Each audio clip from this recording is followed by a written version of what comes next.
अस्सलाम वालेकुम दोस्तों, उम्मीद है खैरियत से होंगे। इस वक्त हमारे पास बिल्डिंग बन रही है और ये नहायत ज़रूरी और ख़ास वीडियो है। जो घर बनाने वाले हैं वो इस चीज़ की तरफ ख्याल रखें क्योंकि बीम, पिलर, सीटू ये नहायत ज़रूरी चीज़ें होती हैं। इस वक्त जो हमारी बेस का काम चल रहा है ये नहायत ज़रूरी वीडियो है, काइंडली इस चीज़ की तरफ ख्याल रखें।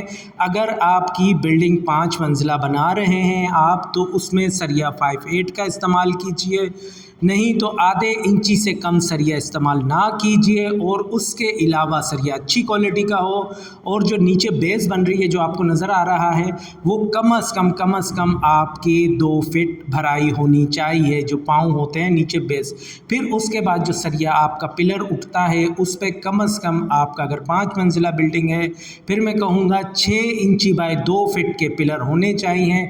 ये नहायत मजबूत रहते हैं क्योंकि इंसान अपने पाँव पे खड़ा रहता है। इसी तरीके से बिल्डिंग का सारा लोड इन पिलरों पे आता है। और सीटू जैसे मैंने बताया कम से कम आप 3 फीट का रखें, ये नहायत मजबूत रहता है। जितना मोटा सीटू होगा, नीचे इस प्लेंथ की बात कर रहा हूँ, जो आपको ये जाल नज़र आ रहा है ये ज़मीन से थोड़ा सा उठा देते हैं, तकरीबन 6-6 इंची उठाते हैं। फिर हम इसकी भराई करते हैं। जितनी मजबूत और जितनी बेहतरीन इसकी थिकनेस होगी उतना ही बेहतरीन रहेगा। और अभी हमारे टेक्नीशियन इसकी भराई कर रहे हैं 5 मंजिला बिल्डिंग के लिए। फिर मैं कहूँगा कि हमेशा इस चीज़ का ख्याल रखें, नीचे बेस जो जिसको सीटू जिसको बुनियाद कहते हैं वो 3 फीट की रखें, 2.5 से 3 फीट। और माल आरसीसी का भर रहे हैं इसमें हमारे प्रोफेशनल, और ये इस वक्त काम चल रहा है। 5/8 का सरिया रखें गेप्स के हिसाब से, ठीक है। उसके अलावा आप उसकी लेंथ जो लंबाई है उसकी 2 फीट रखें और 6 इंची। यकीन मानिए आपकी बिल्डिंग सालों साल चलेगी। जब बिल्डिंग के पिलर कमज़ोर होते हैं, पतले होते हैं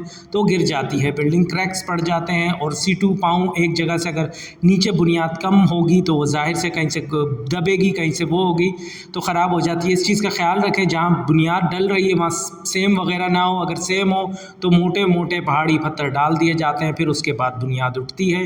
ये बुनियाद चल रही है, गोल माल डलता है जिसको कहते हैं रेती, सीमेंट और क्रश। ये तीनों चीज़ें एक बराबर होती हैं, ठीक है। और पानी मीठा इस्तेमाल कीजिए, ये नहायत अच्छी चीज़ रहती है। और भरने के अच्छा सीमेंट आप सल्फाइड इस्तेमाल करेंगे बुनियादें जब बन रही होती हैं तो, ठीक है दोस्तों। उम्मीद है वीडियो अच्छी लगी होगी। अपना ख्याल रखिएगा। अल्लाह हाफिज़।